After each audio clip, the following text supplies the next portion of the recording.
From Chester, Colin McRae showing that a top rally driver needs more than driving skills to keep his championship hopes alive. More of that drama later.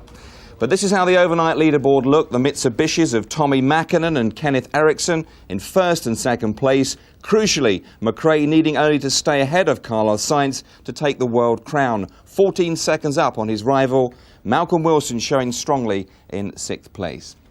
But the real rally was about to start. The big forest stages of the North beckoned. A day of drama was about to unfold. An early start then for everyone in Hampsterley Forest. It's 8 o'clock on a cold, damp morning in Hampsterley Forest and the Mitsubishis lead.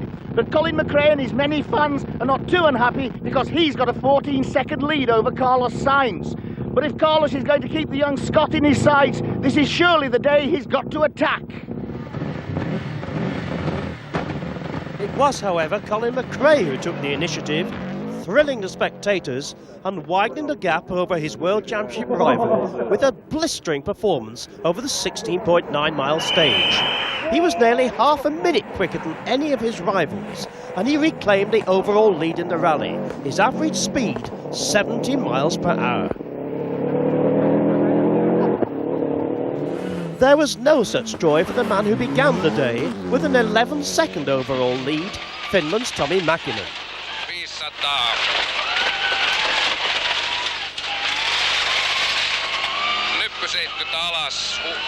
His hopes of a win ended just a few miles along the stage. He damaged his suspension and punctured a tyre when he clipped a rock. Although he limped to the end of the stage, it was only to find that his transmission had also suffered. His rally was over, and Mitsubishi's Manufacturers' Championship hopes had been equally damaged. Tommy, what's the situation here now? I'm afraid we can't continue. You're out of the event. It seems very serious like that. What is it exactly? I don't know. I think there's something wrong with the transmission. Oh, I'm very sorry. Never mind. You were leading the rally, and well done. See you again. That's hard luck sometimes. Indeed it is. So, a tearful exit for one Mitsubishi driver, but a forceful performance from his teammate Kenneth Eriksson. Second only to McRae, and more than happy with his performance, still second overall.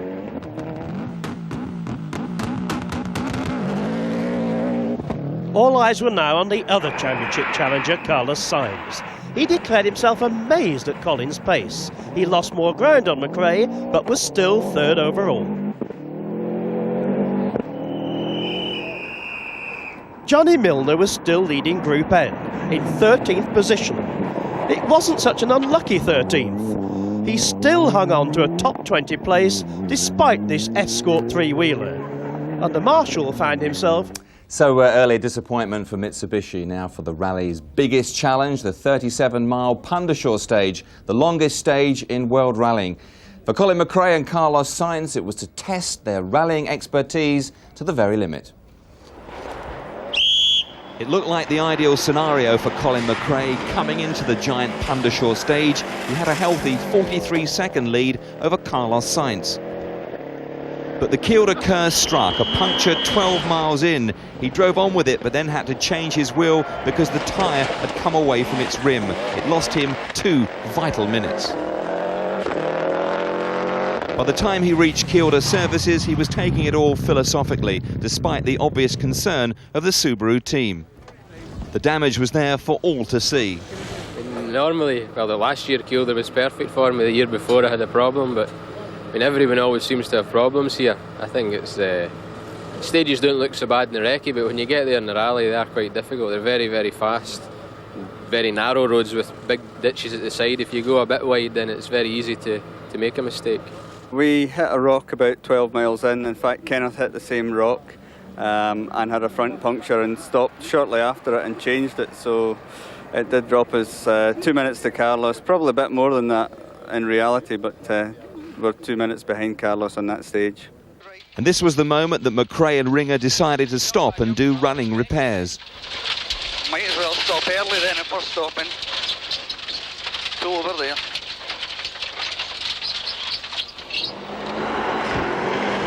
Meanwhile, Carlos Sainz was waiting to pounce. He was fastest through Pundershaw at a staggering speed of nearly 70 miles an hour, motorway speed through a forest. But he too was to get his share of Pundershaw misfortune. He arrived at the end of the stage with his radiator severely overheating, possibly a legacy of yesterday's mishap in Chatsworth. Sainz had travelled almost the entire stage with his own problems. We have, in any case, a problem with the temperature in the car. I don't know how serious it is, but it was coming up and then going down. I hope it's not very serious. Both Sainz and McRae survived their respective mishaps, but Pundershaw had definitely lived up to its fearsome reputation for the two drivers battling for world supremacy. Well, Sainz and McRae weren't the only drivers to have their problems in Pundershaw. A host of big names were caught out by its treacherous forest terrain. The stage was littered with accidents. The green expanse of Kielder Forest has added spice to the Sainz-McRae World Title contest. But for the chasing pack, untold perils were to lie in wait among the pines as well. Chief among the major casualties, Britain's Malcolm Wilson. 9 miles into the Pundershaw stage, his RAC effort was ditched. He rolled into a roadside hollow, Wilson stuck in a rut and out of the event. Driving in only his second RAC, Belgium's Bruno Thierry was putting on a storming display.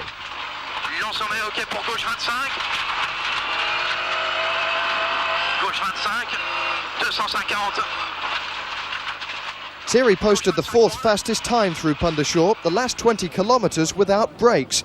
There was simply no stopping him.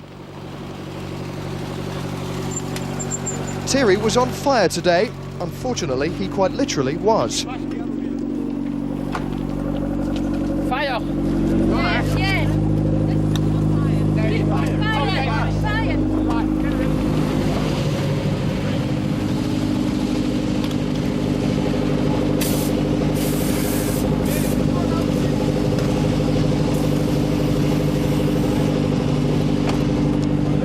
Comme ça, on roule. Ça met le jaune dedans. Dans les heures. Vous donnez les freins, les freins. Faites un autre. Oui, c'est. Il y a le jaune dedans.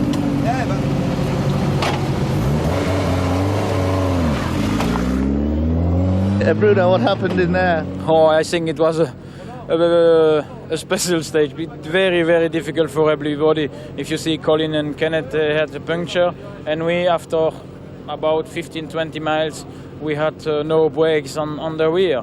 We will arrive at the stop and the finish, and we had fire in the brakes. Ooh, big trouble. At 36.5 miles, Pundershaw is the longest stage in the whole World Championship. Kenneth Eriksson took longer than expected. He hit the same rock that had hampered Colin McRae. It cost him 2 minutes.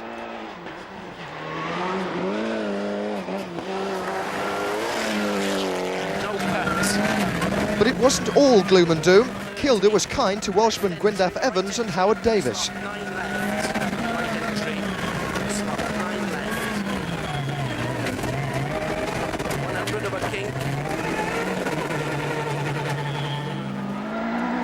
Gwyndaf stepped up his Formula 2 challenge with the 9th fastest time through the forests. The relatively mild conditions had lulled the top names into a false sense of security. Richard Burns, though, wasn't to be fooled. He paced his drive perfectly to avoid the casualty list and record the 2nd fastest time on the stage. It moved him to 4th place overall. Suddenly, Subaru occupied 3 of the top 4 places. It's a flat right over crest, 50 over crest, caution, long medium right minus. While Colin McRae has been pressing on with his world title ambitions, 70. Younger brother Alistair has also been on a roll. On the wheels. You still there? And swap to the other intercom. Amazingly, Alistair survived the drama to post the 3rd fastest time on the stage and 6th place overall. The story of Robbie Head's drive through Pundershaw was quite a cliffhanger too. Balanced precariously over a drop, he was pushed back on the road. The delay, though, left him well off the pace.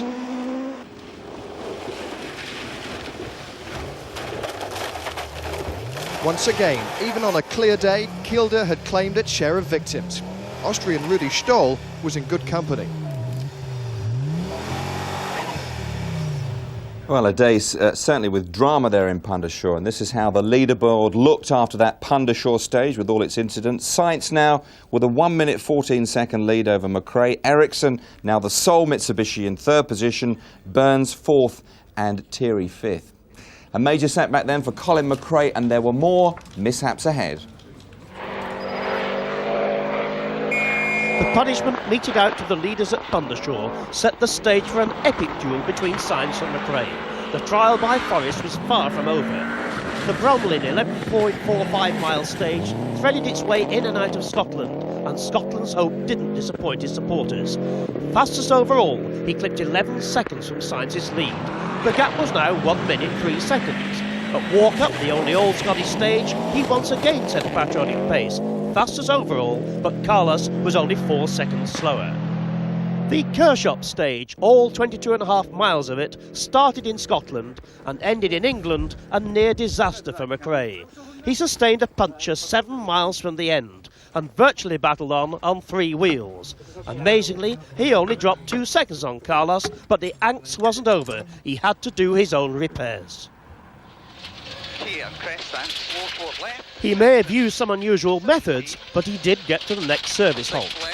Whatever the effect on his thousands of fans, Colin somehow not only kept his cool, but once again was going to carve a huge chunk from Carlos's lead. At Grisdale West, he was 15 seconds faster than the Spanish ace, and the gap closed to 42 seconds. Well, the leading cars left the last stage of the day, Grisdale East, a few minutes ago, and Colin McRae has clawed a few more precious seconds back. This is the situation.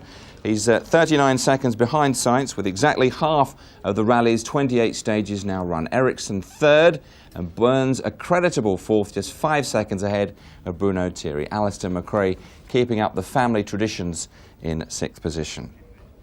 Just about all for me now. We'll leave you with more of the in-car action you're so fond of. Colin McRae running through with a puncture in Pundershaw. Good night for now. 170. 6 left over crest, 170 here. 5 right plus over crest, gravel into 3 left, tightens. Into 6 crest.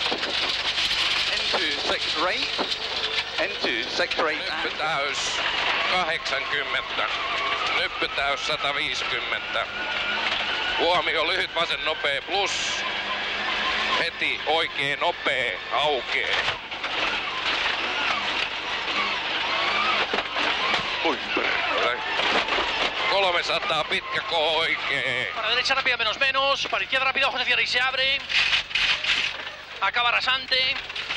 Para derecha rápido ojos de cierra. Acaba buena más ojos de cierra. Ras. Para izquierda rápida más. Abre dice 1. Rasante izquierda rápida menos ras. 4. Rasante fondo. 4.